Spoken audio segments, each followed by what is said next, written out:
அனஸ் பின் மாலிக் ரலியல்லாஹு அன்ஹு அவர்கள் கூறியதாவது, அல்லாஹ்வின் தூதர் ஸல்லல்லாஹு அலைஹி வஸல்லம் அவர்களிடம் அதுபா என்று அழைக்கப்பட்ட ஒட்டகம் ஒன்று இருந்தது. அது பயணத்தில் எவராலும் வெல்ல முடியாத அளவுக்கு விரைவாக ஓடக்கூடியதாக இருந்தது. ஒரு பயணத்தின் போது கிராமவாசி ஒருவர் தமது 6 வயதுக்குட்பட்ட வாட்டு சாட்டமான ஒட்டகத்தின் மீது வந்து நபிகளாரின் அந்த ஒட்டகத்தை முந்தி சென்றார்.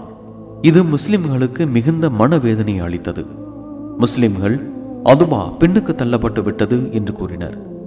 இதை அறிந்த அல்லாஹ்வின் தூதர் ஸல்லல்லாஹு அலைஹி வஸல்லம் அவர்கள், உலகில் உயர்ந்து விடுகின்ற எந்த பொருளாயினும் நிச்சயமாக ஒரு நாள் அதை கீழே கொண்டு வருவதே அல்லாஹுவின் நியதியாகும் என்று கூறினார்கள். சஹீஹுல் புகாரி 6501.